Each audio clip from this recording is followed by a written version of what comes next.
Welcome to the PC Perspective Podcast. This is episode 770. It's being recorded on April 24, 2024. I'm Sebastian Peak. I'm Jeremy Hellstrom.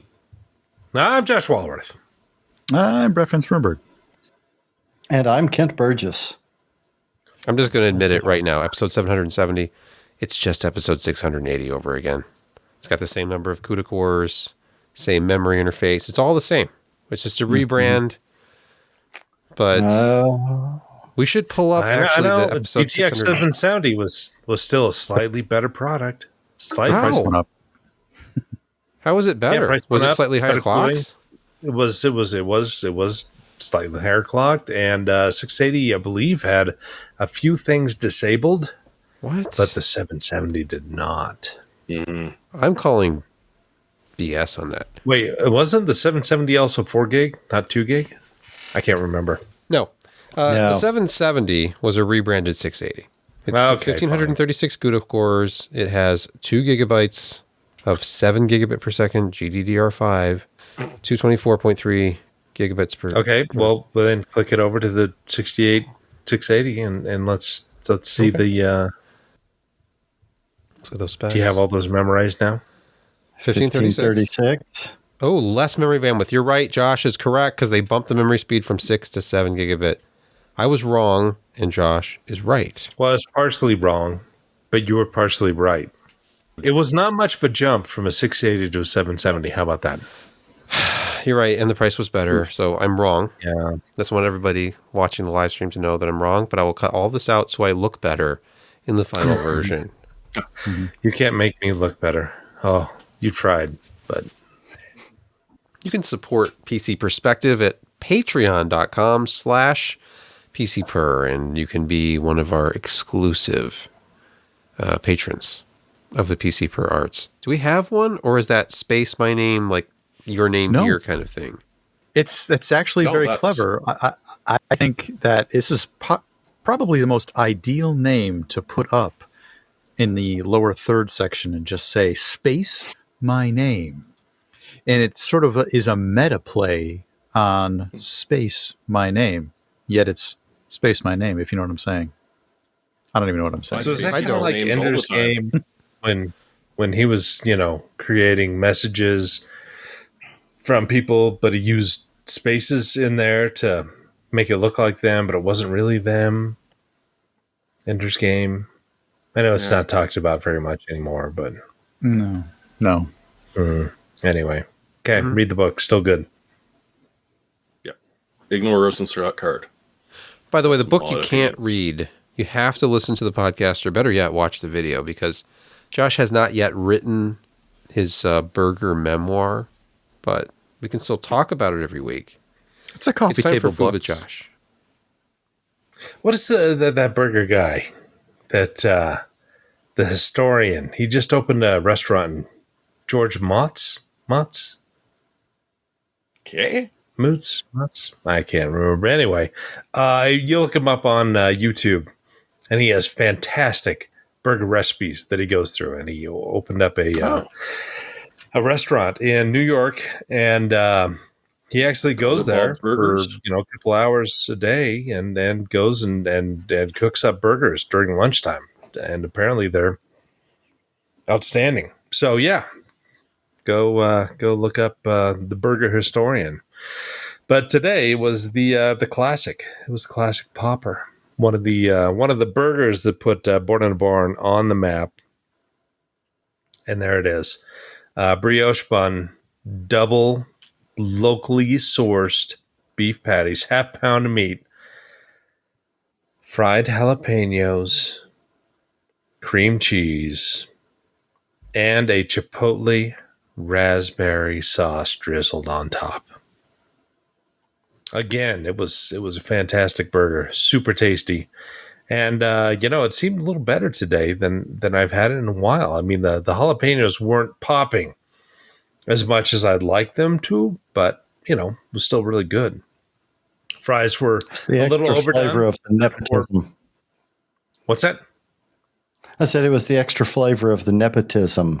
Exactly. My son works at Born in the Barn now as a prep cook, so everything he touches I then buy, which causes problems with me digestively. I don't know, but anyway, I need to work on his hygiene. But yeah, we'll go from there. And it was a great burger today. It's time for the PC Per News Desk and story number 1, the ongoing saga of mitigation strategies. What could be more exciting? With Intel 13th and 14th Gen Core i9 processors. And Falcon Northwest has been on Twitter posting screenshots of different settings that they recommend using to try to keep your system stable with one of these processors. And this actually led to Asus, a day or two later, officially releasing a new BIOS update with what they call Intel Baseline Profile option. Things are actually getting serious. Like, you're actually being encouraged to use the settings that force the processor to run at spec. 320 plus watt norm that people have apparently gotten used to. It's not stable. It's not a good idea. It was okay with 12th gen. That's the one that really hasn't seemed to be a problem yet. But 13th and 14th gen, which have just bigger and bigger overclocks with the same architecture, it's not a good idea to run with a 4096 watt default power limit. And there's other settings too. And you have to be careful though, because that Asus update, according to Falcon Northwest, they say that it will cripple performance unnecessarily for many K CPUs. Should fix instability though, but you can kind of follow along and look at some of these screenshots. They're talking about some of the recommended settings will result in higher voltages. PC World was doing some testing a few weeks ago, and they tried the Intel failsafe setting on the SVID, and it jacked up the voltages to just ridiculous amounts, and discovered that that was not the best solution on their particular motherboard and chip. They have this whole thread going, Falcon Northwest on Twitter does. More concerning, quoting them, the Intel failsafe SVID setting is misdescribed. Please leave this to auto. If a manually set Intel power profile for ICC Max, PL1 and PL2 is added to Intel's failsafe SVID, CPU vCore can go way too high, which is exactly what we were just talking about. So just don't do it, and be careful, and hopefully they iron all this stuff out so it becomes just like an actual baseline. This should always have been the case. I know that on, I think it's MSI motherboards, when you first install a 12th, 13th, or 14th gen CPU, it will ask you which profile you want to enable, and the default is what they call liquid cooling, which is no limits. The 4095 and the other one is called Do You Really Want to Hurt Me? Do You Really Want to Make Me Cry? Well, the one that I recommend is called Intel Box Cooler, which of course does not exist anymore for the unlocked Core i9s. So choose the Intel Box Cooler setting, which at least limits PL1 and PL2 to 253 watts. For the 13th and 14th gen i9 K and KF processors. If you go to extreme power delivery on the KS, for example, that goes up to 320. Yeah, and same with the 13th and 14th gen KS. That's just, it's too much. Gods. But All I've personally heard of are 900K SKUs, and even I can't remember where I was watching it. It may have been on the same PC World show that they were talking, and apparently it's not even KS's, it's just the Ks, the 13 and 14th 900Ks. There may be some 700s, but I haven't heard of any of those. And as I've mentioned on here several times, my KS is absolutely fine. I've had no instability or odd issues like any of the others that people have described. And yes, I've overclocked the hell out of it, but that's beside the point. Your cooling is not normal, though. no. And I wonder No, if it this is not. partially thermally related. Well, I mean, it's all hand in hand. Voltage, thermals, Yes. and amps, and Stability. what your chip is doing. I mean, the cooler you have it, the better silicon and metal in there work. The hotter it gets, the more resistance, the worse things get. It's just, so if you keep it super cool, like Kent, who is truly an enthusiast, then you're probably going to be fine. But people who have just a mediocre AIO or God forbid, fan and heatsink cooling, that is very basic, then you're going to run into problems, because you're going to get these massive thermal spikes internally to the chip. That's just going to disrupt so much stuff, and the cooling can't handle it. So it's not great. Go ahead, Ken. No, you're right on the money. You can't cool either the 13 or 14th 900Ks with any air cooler. You can't just put it on and say boot up a new motherboard with a 13900 or 14900K, stick a D15 on there and say, oh, it's going to be great. It's not. You're going to throttle like hell. Your motherboard's going to try and up voltage to get stability, and it's just all going to be a mess. And then you're going to throttle. You've got to have at least a 360 AIO, and most of those are just barely capable of cooling those two levels of processor. And it's unfortunate, I don't think people realize how much 250 watts of heat really is, and what it takes to dissipate that in an effective way without you really truly overheating the core, because of course, obviously, that is what is producing the heat. And if you can outwick that heat away quickly and effectively, then you're going to run into this cascade issue of increased voltage, increased resistance, even more voltage and amps. And it's just, I think Intel has backed themselves into a corner with this. I mean, AMD has done pretty well. They're not perfect. But when you look at the AM5 stuff and the 5000 series, and then, the kind of the jump to the 7000 series, where they thought, what, we can expand all this with, kind of better power, a little bit better cooling. And Intel was at a worse spot in terms of like IPC. And they had also gone to, these efficiency cores. So when you're talking overall performance at the high end, you have, a mixture of performance cores and efficiency cores and all kinds of other stuff. And it just didn't match up. I mean, AMD has done a really good job of performing at their level without a whole lot of, tricks. I mean, there are obviously some with the AM5 series and the 7000 processors, but they are not hitting the issues that Intel is to try to kind of keep up with the Joneses in this case. And it has really come back to hit them. Now, if you've got a 14600, you're going to be great, because that's really an outstanding product overall for the price.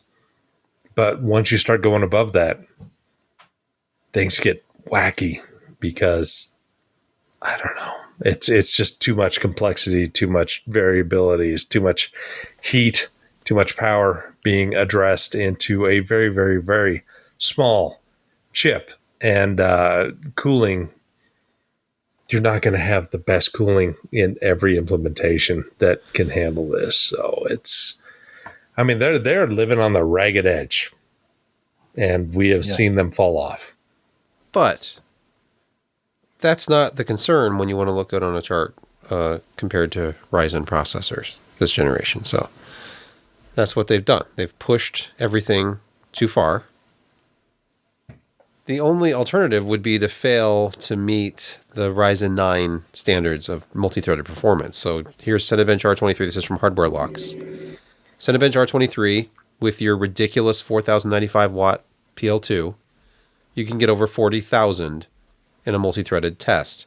if you actually implement the Intel baseline profile, which may or may not be too aggressive, it's a pretty performance hit. You're going down to 37,000 in the same test. You're not going to look as good on the charts. It doesn't really matter. Yeah, but you get to complete the test as opposed to it crashing halfway through. Yeah, that's true. That's true. But here's the other thing that's interesting.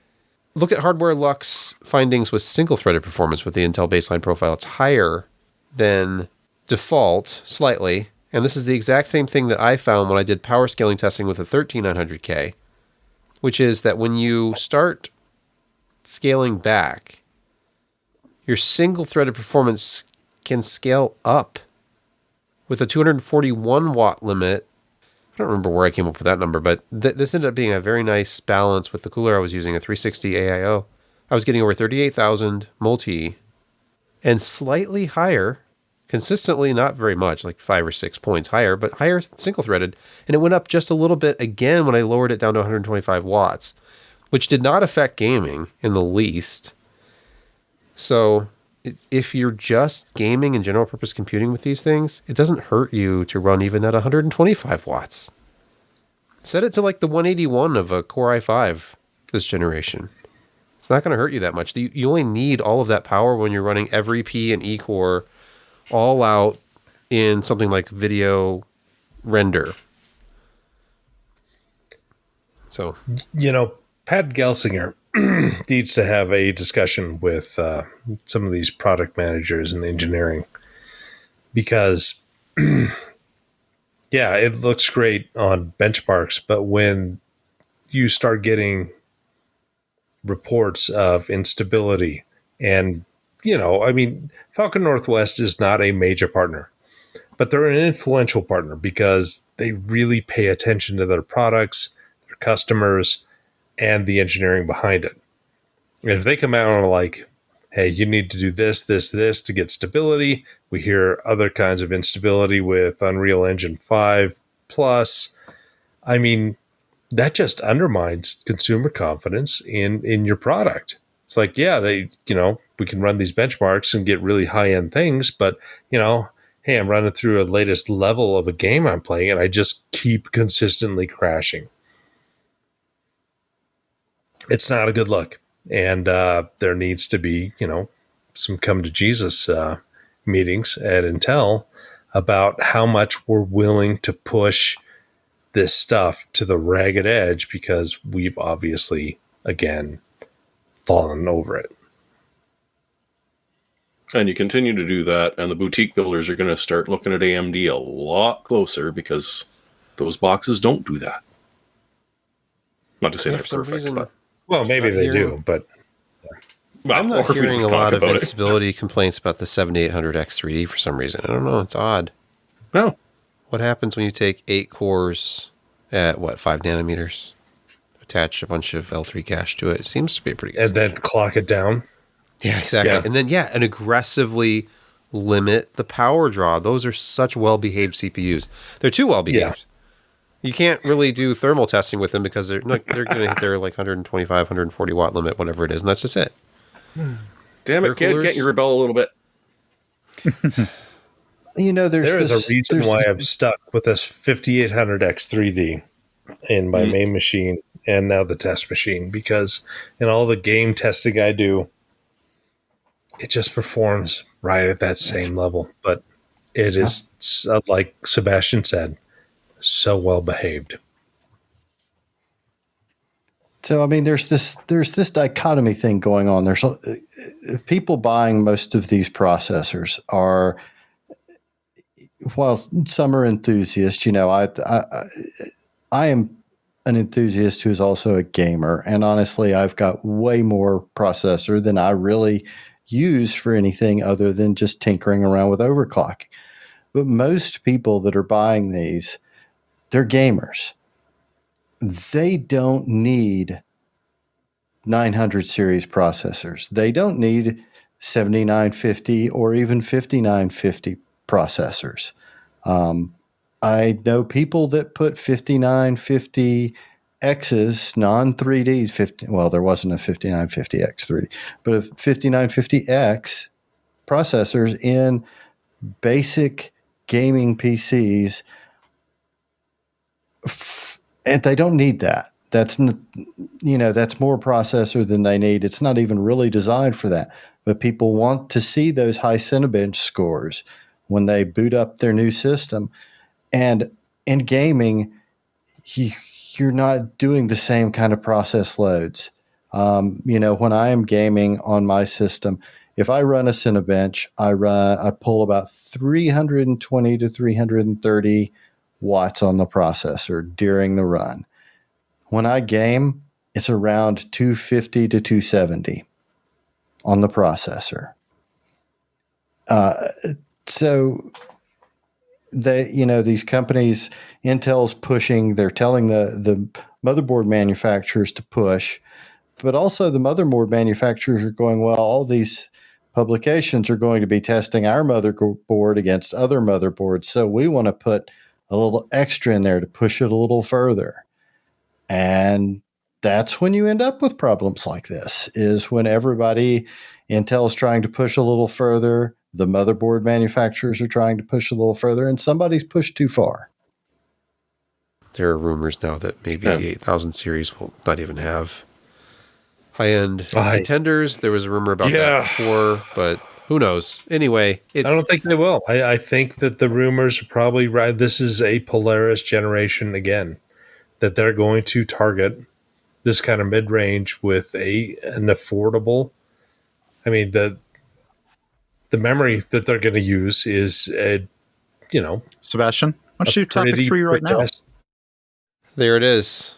Here, this is a story from TechSpot, but I've seen the reports on social media. AMD Radeon RX 8000 RDNA 4 GPUs rumored to use 18 gigabit per second GDDR6. If that's the case, and that's what they're using now, if that's the case, it's not looking good for the possibility of a high-end RDNA 4 GPU. Now, would 8,000 maybe be like an OEM kind of stopgap? They could go 9,000 for mainstream and do something like GDDR7. Not impossible, but seems unlikely. They're going from 7,000 to 9,000 for consumer CPUs. It depends on the chips they release. If they're not going to release a high-end RDNA 4, then it doesn't matter. I mean, if they can achieve 7900 XT performance, which is a $700 part, with the bill of materials for a $500 part, or even less, and sell it somewhere in between there, then they're going to do fine. And that's what it sounds like they're doing. They're going to give up the high end. There's not going to be a 7900 XTX for the 8000 series. It's not going to be $1,000 part. And yeah, those sell okay, but people have been pretty unhappy about graphics card prices for a long time. And if they can provide something that will give $700 performance currently for $500, and we can look at the 7800 XT and see the sales on that versus everything else in this price range, it's a good idea for the company. Sucks for enthusiasts, sucks for people who really want that high-end performance, the new features, everything else. But this is the area that actually, sells. And it used to be, this was, a $250 to $350 range that people would buy. I mean, think of it. The GTX 1070 was what, $439 or something? And that was a good selling part. I mean, the 1060 was even better selling. I mean, people don't want to spend huge amounts of money. And I think AMD is really focusing on the meat of the market where people are going to spend money. And they're not pushing beyond that. And they eventually probably will, but maybe not this generation. I mean, they know the numbers of Polaris. The RX 400 and 500 series sold really well for them, and partners were happy with them. I mean, they couldn't compete well with the NVIDIA stuff, but the NVIDIA stuff was always priced a lot higher. And what is selling today, for better, for worse, you see Newegg specials of the RX 580. So I don't know. If only we had, flies in the accounting room to see what's really happening. But, for many years, the high end has not paid off for AMD. And maybe this, again, is Polaris Moment 2.0, where they don't offer a really high end thing. They offer good performance at the mid range and below. Well, that architecture ought to sell them a few consoles as well. Once the next generation consoles incorporate whatever new system they come up with. We haven't talked about Intel in a while. Let's talk about Intel again. Intel Arc. After we podcasted last week, Intel released a new beta, however you prefer to pronounce that, driver. Here is that version 5444. And look at these numbers. Up to 30% uplift at 1080 Ultra in Astroneer, whatever that is. Days Gone is a 5% boost. Dyson Sphere 15. Fortnite in performance mode 15%. Pretty much across the board, better performance. Yet again, this is in DX11 titles. They are still working on these drivers and making these products better with every driver release. The Mass Effect Legendary uplift, 48%. Ooh, that's some numbers. They're putting up some numbers. Forget about this RDNA 4 Polaris reboot type idea. Just get an ARC card, because apparently you're going to get great driver support, and the X11 performance keeps getting better. Initially, that was not great. Intel investing in software is a really good thing. It's going to help their entire product line, from not only the ARC GPUs, but every mobile and desktop integrated part from here on out. And so it is well worth their time to do that kind of stuff, because it's going to make the end user experience so much better. And they need to do it. They need to invest in software. I mean, we can look at the investment that NVIDIA made with the CUDA framework and how that is paying off in AI. They need to do the base work to get their software running. I mean, what's the major complaint that we've had for ATI graphics and AMD? Driver quality. And that's a huge selling point. I mean, you plug something in, you install the latest drivers, any game you install just works. And so it's great to see that Intel is still taking this very seriously. And we see leaps and bounds in performance with our ARC series, because Battlemage it's coming to town probably in 5 months, maybe. And all of the work that they're doing here is going to pay huge dividends when they actually release it. If they can release it before the holiday season, before the NVIDIA 5000 series, before RDNA 4, or around there, they're going to be better off. And, they're aiming at the meat and potatoes of the market, not this high end, but the stuff where people, get a paycheck and are like, hey, I can afford a $350 video card, but $450 is too much. $900? Are you kidding me? $1,500? Yeah, that's a dream. So, yeah, software is key. It is a dream, because I don't think you can buy a 4090 for $1,500 unless you're buying used. You can no. 1,700 now is the new baseline of a 4090. Okay. They actually went down in price for the last couple of weeks. I'm still going to buy one. Sorry. Okay. Hey, you know what else Battlemage can do? You were talking about that a second ago. It can apparently do uncompressed 8K 144 hertz video. Is this true? That's the rumors. That's the rumors say. Developers has this. It's basically a number they backed into due to some of the source code that was released to support the upcoming Battlemage chips under Linux, where they capped the data output at 13.5 gigabits per second, which, if you do the math on that, should be about 8K video at 144 hertz. Cha-ching. Now, would that be with lossless video compression then? I don't know why. How could we possibly expect uncompressed 8K 144? I don't know where they're going to get that from, but Okay. it is an interesting data point, though. Yeah. Display the support is rumors- already excellent with ARC, so.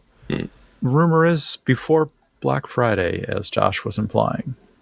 All right, let's get into some of our Microsoft news for this week. I know there's one very spicy story that everybody's been talking about, but first, how about Microsoft's Thanksgiving 2025 Massacre? What is this? I don't understand the Massacre. reference. Well, you don't know your Arlo Guthrie then, I do not. which is something you should fix. The song is called Alice's Restaurant, but it's also known as the Great Thanksgiving Garbage Massacre.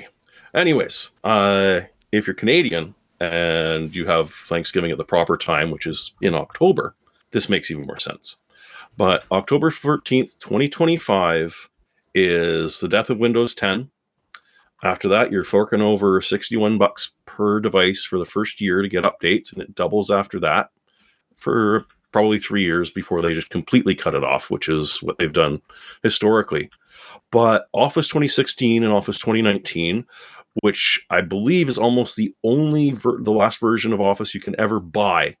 After that is just Office 365 subscription, will die, and Skype for Business will finally be taken behind the shed. It's certainly time. And of course, if they're pushing Teams, and if you're unable to install Teams for whatever reason, and there can be quite a few of them, they're going to push the web version as being a huge solution. On the business side, Exchange Server 2016 and 2019 will be dead on October 14th, which is brilliant because they killed Exchange Server 2022. So there is no new version of Exchange Server beyond 2019, which will be dead in, a few months. Well, sorry, a year and a few months from now. So in theory, there will be a Server 2025 release with a little bit of lead time before they stop pushing updates for Exchange 2019. But, we're not really sure. And if you're just to top everything off with a cherry, although it gets better in the next story, if you're using Windows 10, the latest preview release gives you a pop-up if you are one of those horrific people that insists on using a local account. If you don't follow their advice and you do not sign up for that Microsoft account and associate your computer with it, you will get that pop-up every day over and over and over again for however long your willpower can last, and you finally break down and attach a Microsoft account to your Windows 10 system. Or, Windows 10 dies in a year and a bit. So yeah, they're hitting it out of the park with this end of life stuff. There's just so much dying all at once, and especially on the business side, so many they're just like, yeah, we love to go to Windows 11. We just can't afford to refresh our entire fleet to have stuff with TPM chips you like in it, you bastards. And then just killing, Server 2019, which is the only current one going, because of course they would like to introduce you to their rental program. Office 359 solves all of your problems. But as I alluded to, it gets better. So in the latest Windows 11 preview, there's an optional rollout update, KB 5036980, which improves your start menu experience. Oh, it does this by adding advertisements for the latest and greatest apps available in the Microsoft Store, because that is what we all want. So it would be horrific of you to go into settings, personalization, start, and toggle show recommendations for tips, app promotions, and more to the off position.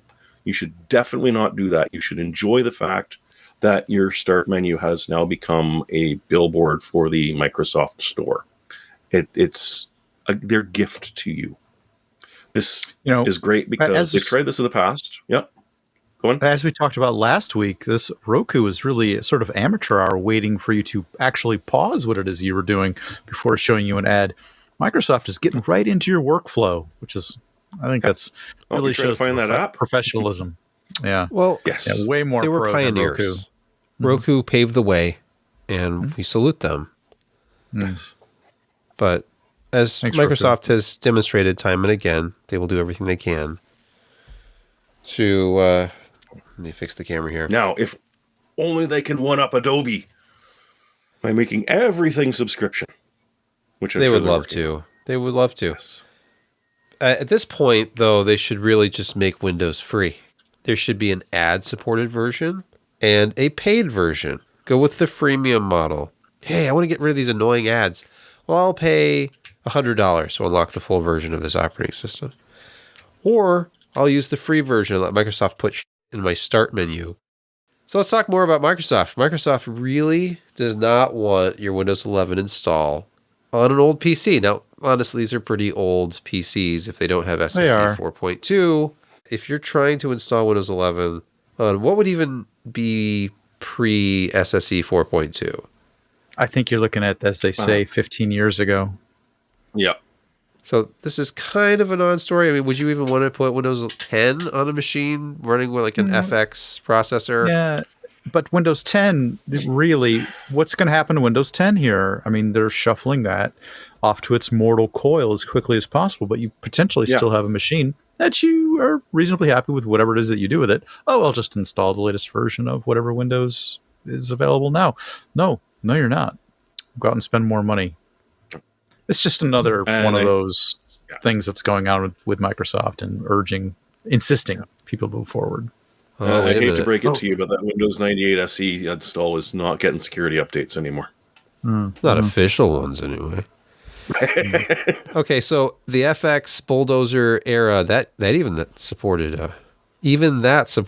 SSE 4.2. So you have to go pretty far back Yes, to get a processor that does not support that extension. but I'm sure they're out there.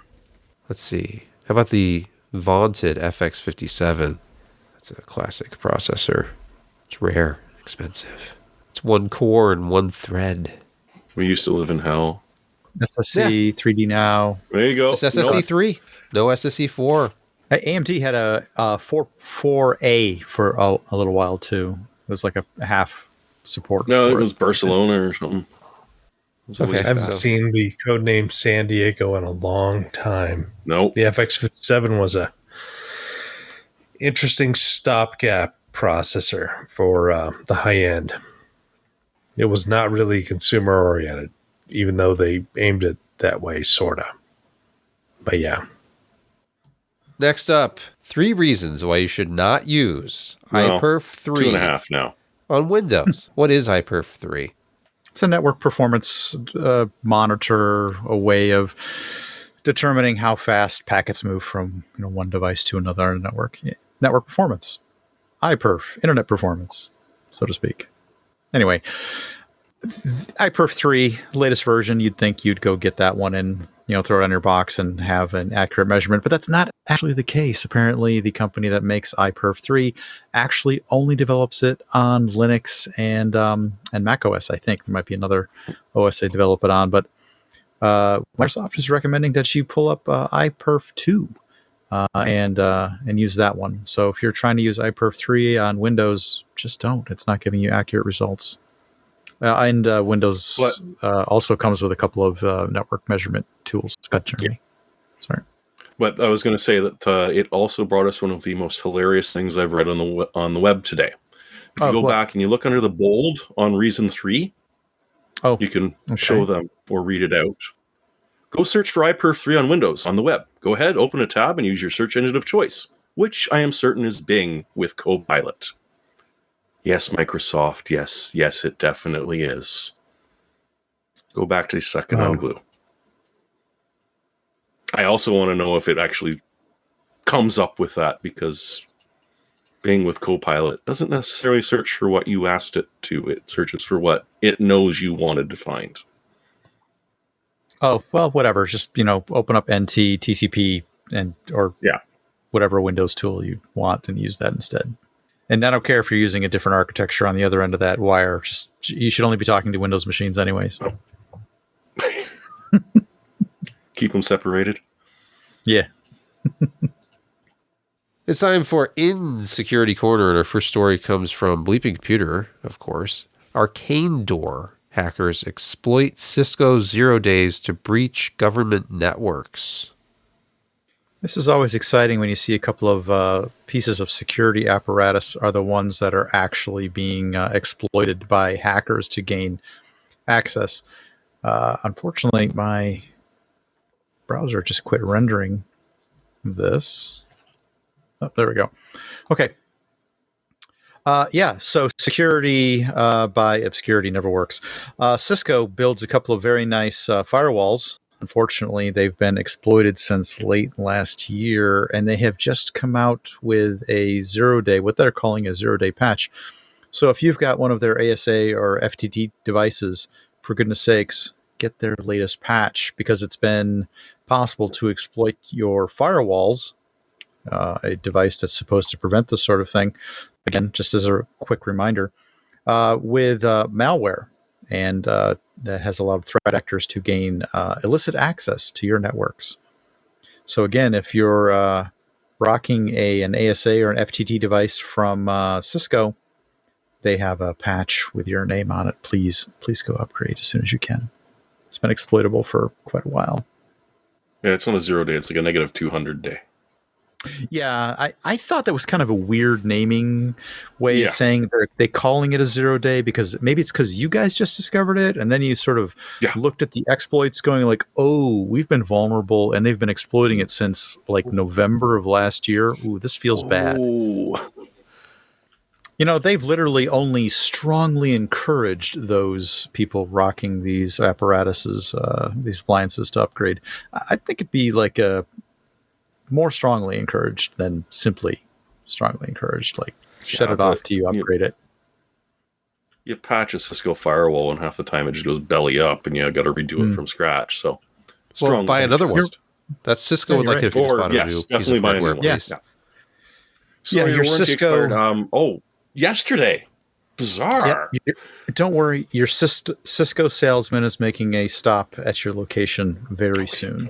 Yeah, and look, they have some new managed products for you that are exciting and fully compliant with everything until they're not, until they've been. Yep.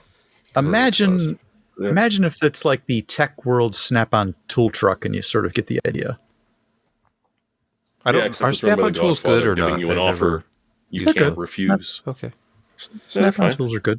Just do they have expensive. Firmware issues with the tools or exploits? The electronics Snap-on tools, like there was that torque wrench thing we talked about probably late last year anyway. That was was hackable. Snap-on?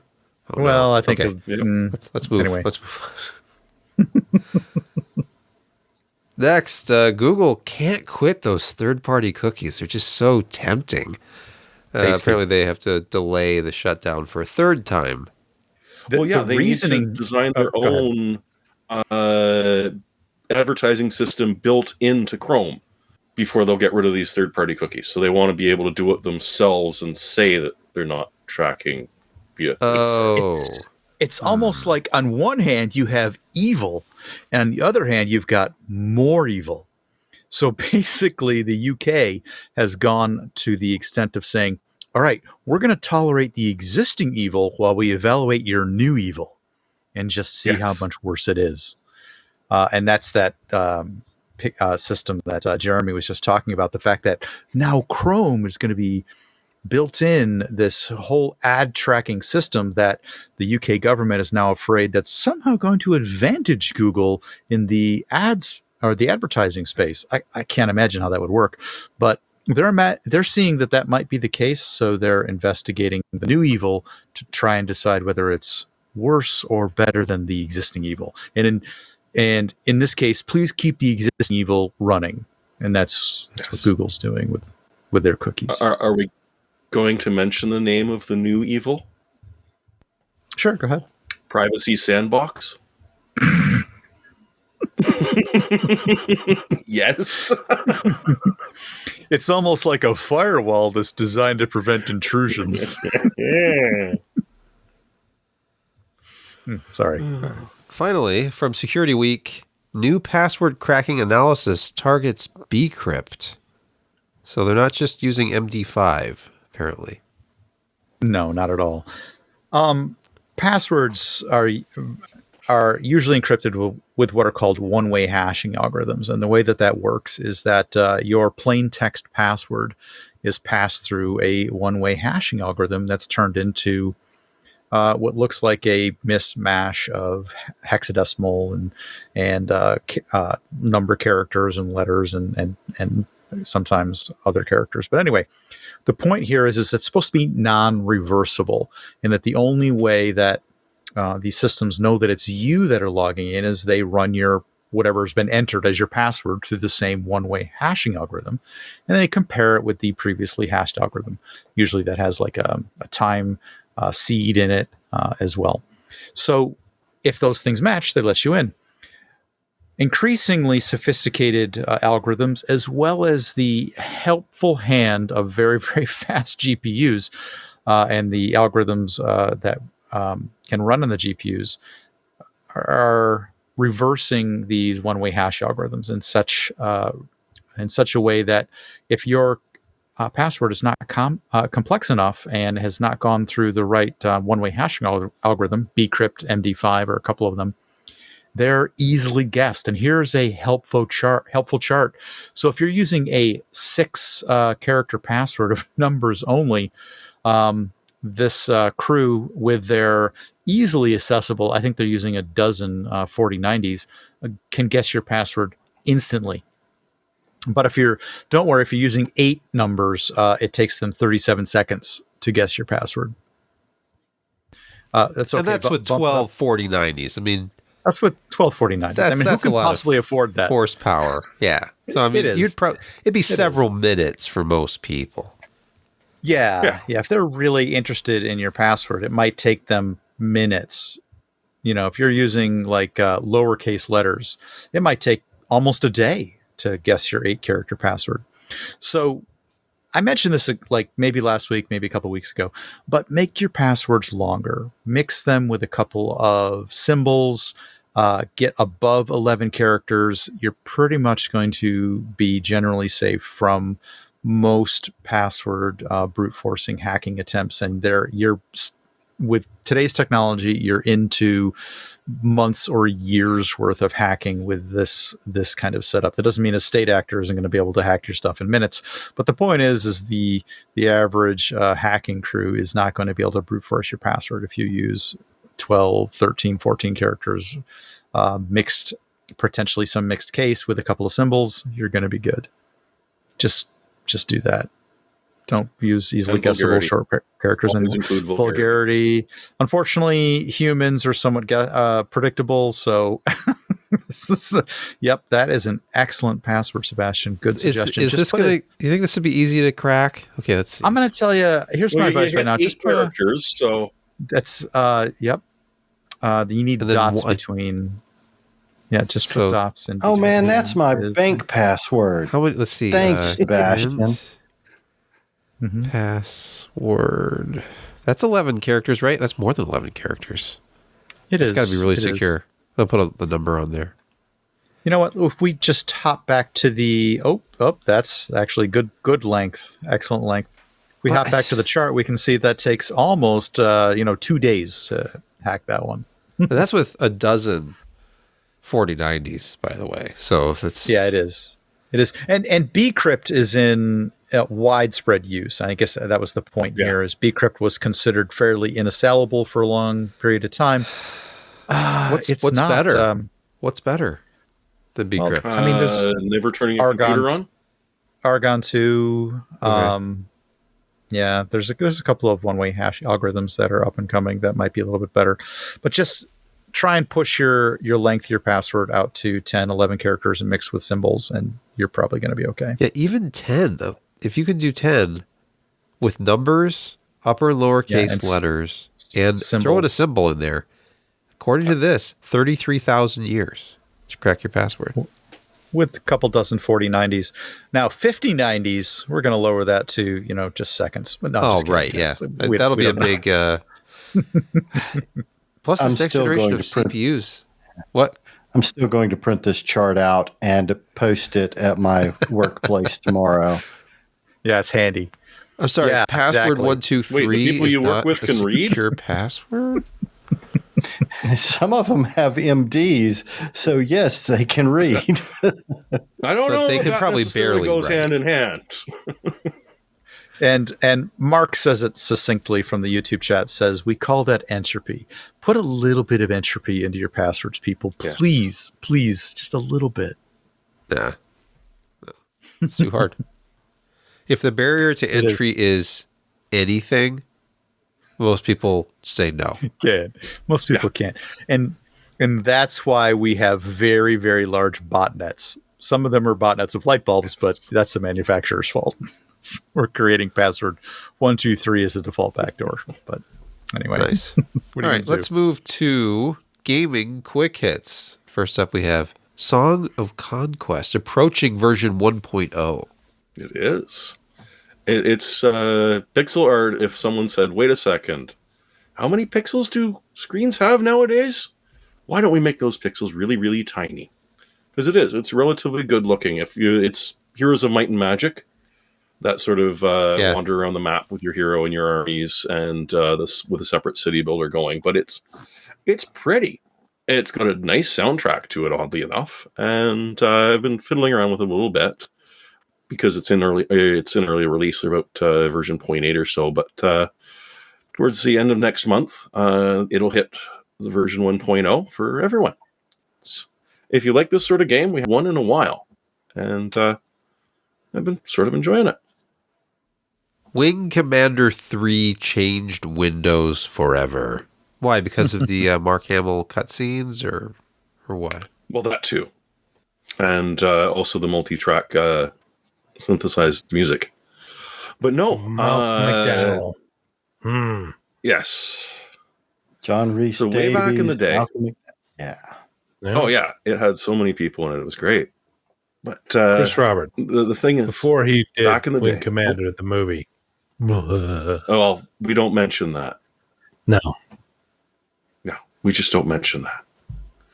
Well, it's an odd little story that the Register stumbled across from an old Microsoft veteran about how back in the day, when Microsoft did their beta testing in-house as opposed to making you pay to become one, one of the managers went to a GameStop or EA boutique in games back in the day, bought a copy of every piece of software in it, brought it back to the Windows 95 team, and would hand out one or two pieces to each of his engineers and say, play it.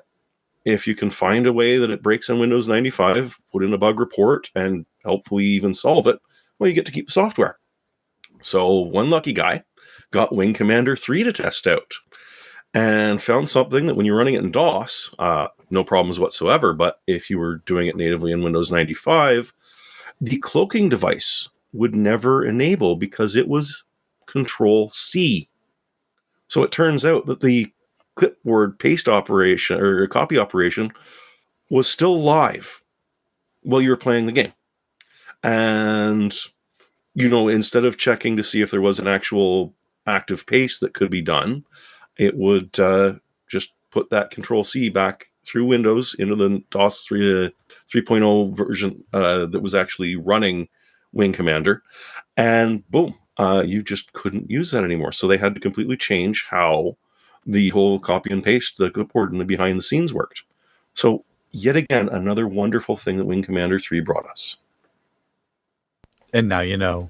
Speaking of wonderful I miss things, the Wing Commander games. Yep. If only he'd continued those instead of Star Citizen. but Star Citizen has made him rich. Beyond his mind. So This is- bloody rich. So rich. So Although they're PSA, talking about a lawsuit now. PSA, pre-release gameplay now counts against Steam's return policy. Yes. So if you do early no more access, stealing a game by testing the beta and Yeah. then realizing you'd buy yeah, it. Jeremy, and if it's you not were as at good and you early return access to that game, if you buy it, you don't like it, too bad. You already played it too much. it. Yep. Well, I think this even counts like demos. So if you play the hell out of one of their early release demos and you buy it, yeah, you're kind of screwed. So you've got a little bit of time, but apparently this is a loophole that Valve is really upset about people taking advantage of it. And so yeah, if you spend more than 2 hours, sorry. or apparently have it for more. Well, the other nice thing is that it wasn't just the 2 hours; it was also 14 days after purchase. So if you bought it and never got around to playing it, because we all play every one of our Steam games in the library, right? But you never actually touched it. But if 14 days elapses, then you're no longer allowed to return it. Well, they're nice enough to only start that 14-day countdown from when the game is officially released. So that doesn't count. But so if you go into early access, never play it, and then drop it before it's released, you should still get your money back. But yeah, it's just really. Speaking of dropping things, Jeremy, do you want to talk about a keyboard for us? Not really. I mean, it's a keyboard. Come on. It's a nice keyboard. You wrote about it at pcper.com. It's the Drop CST M65. I actually wrote it on it in a recursive sort of a review. So this is their cut down version of their CST M80. As you can see, it's a 65% form factor as opposed to the 80% that makes sense. I mean, honestly, I personally find 65% just a little bit too trimmed down. My pinky on my right hand actually does a fair amount of things, and well, some of those buttons don't even exist anymore. But if that doesn't bother you at all, and you don't want to get the CST-M80, it's got everything the CST-M80 did. So the top of it is magnetic. So you can see Drop always ships beautiful boxes. I have never had a qualm with any of their deliveries. I love this coiled cable. Isn't it nice? The cable comes separately. In a contrasting color at that. You've got like quite a different surf green. Yeah. It is a Chennai green. Thank you very much. Oh, okay. Oh. Yes. Because they've got that and Skidata orange, which I was thinking about getting just for the name because it amused me. It's all south facing, and the whites do glow through it. USB-C on the back, and it has a weighted plate in it. Which is the better part of £1. And then the metal design of the keyboard itself. Like, this is a self-defense keyboard. You could fight someone off with this thing. It's probably almost 4 pounds. The quick snap adapter on the USB cord looks a lot like a PS2 to me. It's not, but it just sort of looks like it. It's nice. They just click together really solidly. You got to pull it apart to get it, but it's a good thing because it makes it long enough that you've got absolutely no worry about having a desktop way over in the corner and it coming over. In this case, I went with linear Gateron switches. So here you can see the magnetic top. That just pops off, easy as pie. And you can swap it with any of the other ones that they'll sell you, up to and including some ones with a lot of artistic design on it. If you focus down a little bit, if you zoom in, you'll see that there's screws on the corners there, because that underplate is also completely and easily removable. Pop her off, replace it with something else. So it's not just the keys and the keycaps, and the switches, which also happen to be hot swappable. So you can pretty much customize this to within an inch of its life, if you so desire. You can get it with browns if you want.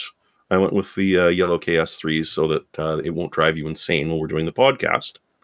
And as you can see, they're double shot PBT or ABS keycaps, which are super thick and honestly pretty nice. Like, they've got a nice feel to them.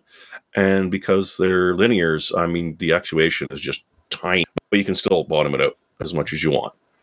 Just to show you, it is just under a foot in length. Sorry, just over a foot in length. Fairly svelte, but she is thick.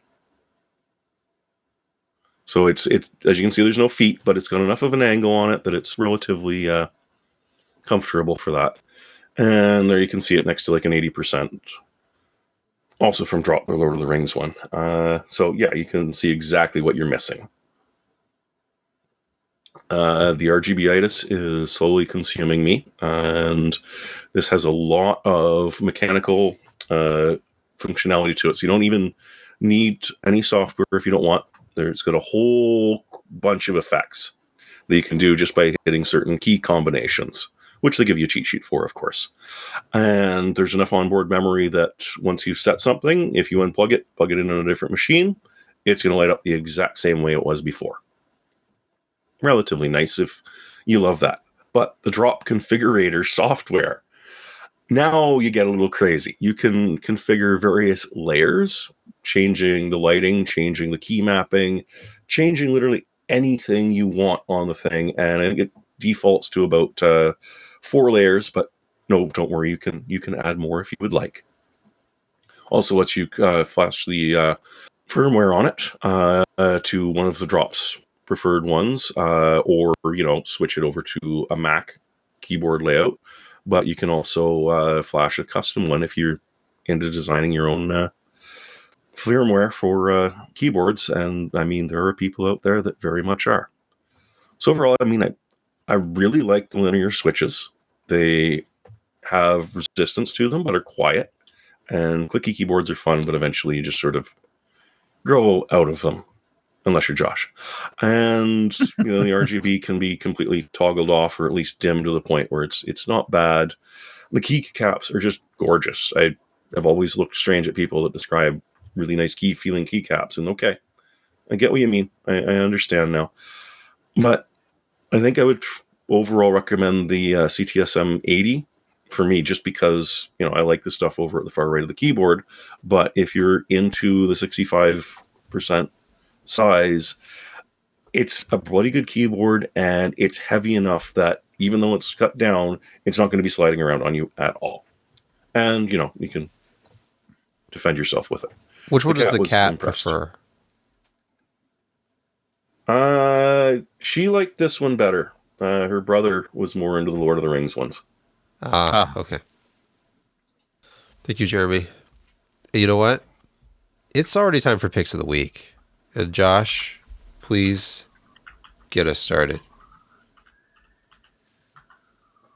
I guess I should unmute myself first from all the laughing and snortling and things that I do, and y'all talk about security in games because security sucks. Games I don't have time for anymore, even though I'd love to. Oh yeah, anyway. What were you doing on Saturday night? I was working on my forearms with the direct drive wheel that was at 100% resistance. It was exercise. Exercise. We talked a lot about Intel today.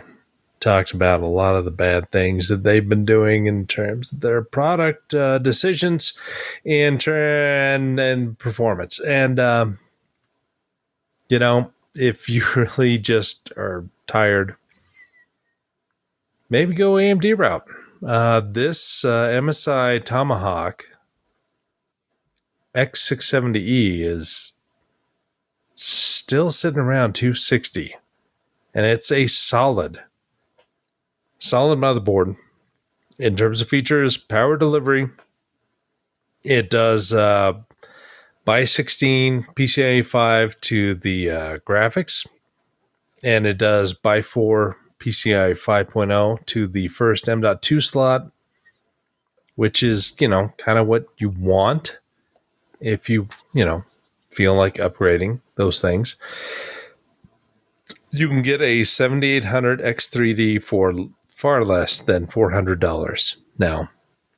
And if you really want an all-around good performing machine that excels in games, this combination is pretty good. Memory is now super inexpensive at the 6,000 level speed.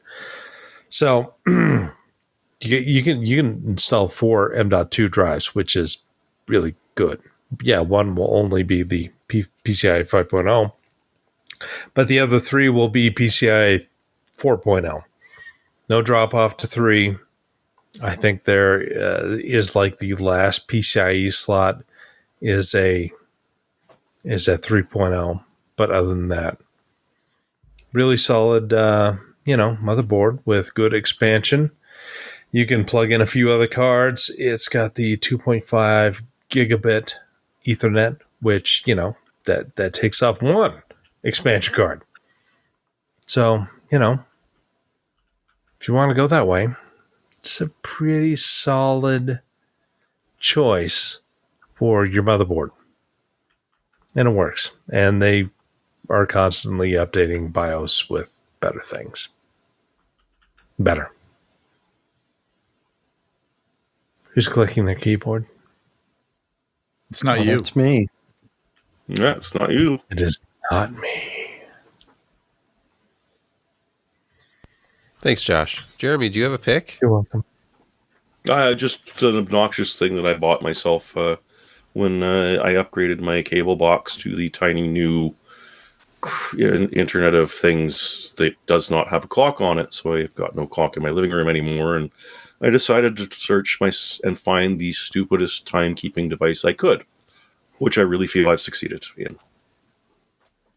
It is indeed a googly eye clock. Mhm. That side rotates on the hour, and that side rotates on the minute. So This is why I can't take you anywhere, Jeremy. yeah, it is the pinnacle of technology. I am sorry. It's just beautiful. How are you going to remember this? Like if the left eye is looking inward, but the right eye is kind of straight up but not quite, it's 350. Come on, Yeah. man. It's big hand, little hand. You learned it when you were 7 years old. Well, I don't know, Josh. You might not have. I did, and I kind of see it now. Yes. Oh, come on. You see it. It makes you pause and think about the time. It sees you. It makes me like cross my eyes. That's what it does. Yeah, so far everyone hates it. I love it. This is $30 Canadian. It's You a can't good go wrong. metric. It's from Ming Shi Ao. Yeah, the highest end clock retailers on the planet, I think. Absolutely. Well, at least it's battery powered and doesn't ship with a, CE approved power brick you plug in the wall. Well, it is as dumb as it comes. Wow, it's two separate things each with their own Well, yeah. AA batteries. Yeah. Hey, One eye's connected to the minute sweep, one eye's connected to the hour sweep. And it's even got fine adjustment if it's running a little fast or slow. it's available in brown or Oh, God, yes. wood. Wood tone. They were out of all of these, so obviously it's popular too. What did I you could get? only get the white one. Oh, I got the just white one. Okay. Mm-hmm. It was I wanted the wood grain one, but they were. I could see That last one was 345. I was just going to say that, 345. Josh. It's 345.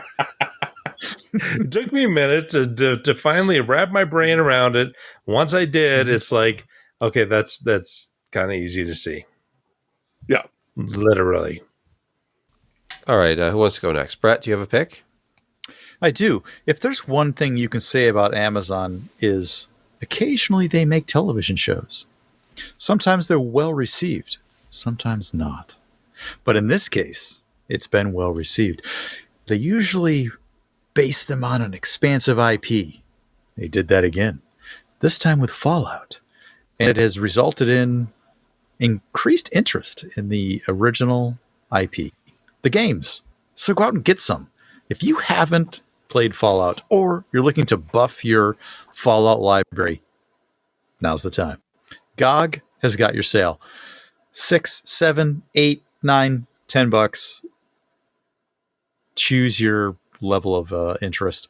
Go out and pick up a Fallout game you might be missing, including Game of the Year editions for Fallout New Vegas or Fallout 4 or 3, or even the original Fallout, which is available to play for the whopping $2.49.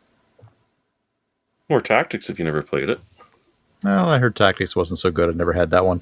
It was fun. But original Fallout for barely more than you can buy a soda for. Well, you can get Flat Out too. Well, that just happened to match the search for Just some reason. I'm not happened. really sure why. Anyway, Fallout, fill out your library. It's time. Thanks, Brett. Welcome. Kent. Do you have a pick this week? Yes. So, all of these computer components, they're not going to work without power. And power supplies were one of the worst affected items when it came to the price gouging and inflation that went on after COVID. But they're coming back down now, and you can get some really good power supplies at reasonable prices again. And Newegg is running a sale on Seasonic right now. You can actually get a gold-rated 1,000 watt full modular ATX 3.0 power supply, $139.99. But if that's not good enough, or if you don't need 1,000 watts, they've got 850 watts for $109.99. They've got SFX power supplies. All of these are the Focus series, 10-year warranty, and they're all really good prices right now. Great pick. That's like half of what things cost during the post-COVID ridiculous. Well, it's mining related, I'm sure. GPU or PSU shortages and price gouging. Well, people were trying to power all those GPUs, so there was sort of a PSU issue going on at the same time.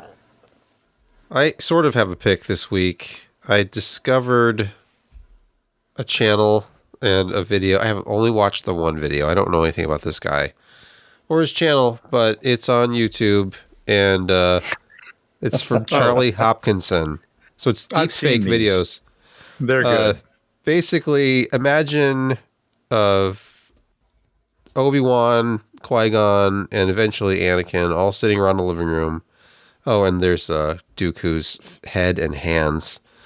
And they're all watching Star Wars Episode 3 together and just offering their own commentary and insights.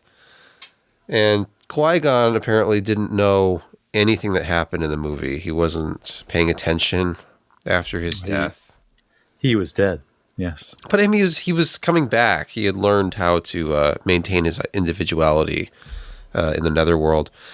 But it's hilarious. It's like it has the feel of like classic Mystery Science Theater kind of, but it's